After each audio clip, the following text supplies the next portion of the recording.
আমি এমন কাঁদা কাঁদছি রে উম্মত তোদের জন্য। এশার নামাজের পরে দাঁড়াইছি, ফজরের আজান পর্যন্ত আমি আমার মালিকের কাছে তোদের জন্য, উম্মতের জন্য চোখের পানি ফেলে কাঁদছিলাম। আমার এত চোখের পানি তোর দিল গলাইতে পারলো না। আমি তায়েফের পাথরের আঘাতে আমার পিঠটা চালনির মতো ছিদ্র ছিদ্র হয়ে গেছে রক্তে। আমি বুকে পেটে দুইটা পাথর বাঁধছি ক্ষুধার কষ্টে। আমি উহুদের দান শহীদ করা রক্তে উহুদের ময়দানে পড়েছিলাম বেহুশ হয়ে। আমার ঘরের চুলায় 3 মাস রান্নার জন্য কোনোদিন চুলায় আগুন জ্বলে নাই। আমার এত চোখের পানি, এত রক্ত, এত ক্ষুধার কষ্ট, কিছুই তোর মন গলাইতে পারলো না, তোরে সেজদা দিতে পারলো না। এটা আমার সামনে কি আনলা? আমি এই আমল নামা নিয়ে আল্লাহর সামনে কেমনে দাঁড়াবো? আমি কেমনে বলবো আমার মালিকের কাছে আমি কি সুপারিশ করব?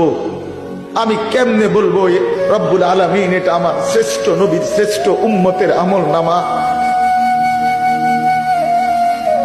বল ভাই আমার, তুমি বলো, তুমি বলো।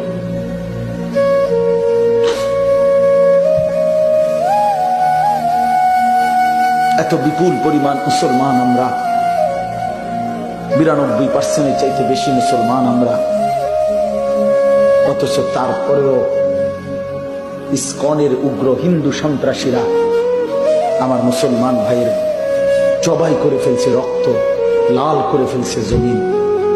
এতটা সাহস এই জমিনে কেমনে হলো? আমাদের ঈমান কোথায়? আমাদের হিম্মত কোথায়?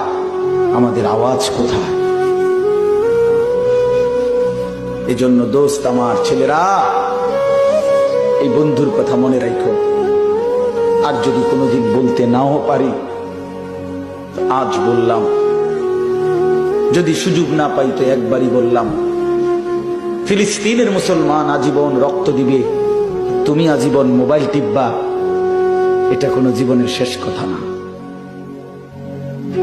রোহিঙ্গা মুসলমান আজীবন কষ্ট পাবে, আর তুমি জীবন ভর শুধু মোবাইল টিপবার এই রঙের ঘুড়ি উড়াইবা না। প্রিয় ভাইয়া, এমনটা নাও হতে পারে, এমনটা নাও হতে পারে। ফিলিস্তিন যদি জমিনের উপরে, তো বাংলাদেশও জমিনের উপরে, নাকি বাংলাদেশ আসমানে?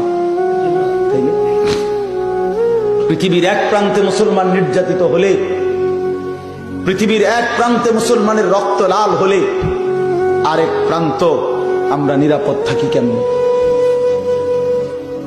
আমরা নিরাপদ আছি কিভাবে ভাইয়া? কিসের উপরে ভর করে? কে তোমাদেরকে আশ্বাস দিল তোমাদের এই অব্যাহত গুনাহ, নারী, ছবি, এই অসৎ আড্ডা, এই মোবাইলের দিন রাতের এই আসক্তি, এক ওয়াক্ত নামাজ না পড়া, কখনো ফজরের নামাজ না পড়া, এটা তোমাদেরকে আগামী দিনে স্বস্তিতে থাকতে দিবে, নিরাপদে জমিনে থাকতে দিবে? এই গ্যারান্টি কে দিল বন্ধু? যুবক বলো, ভাইয়া, কিশোর বলো, তরুণ ছেলে বলো।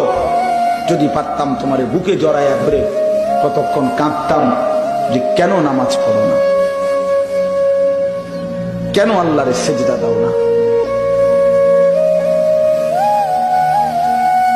আল্লাহ আমাদেরকে মাফ করে দেন।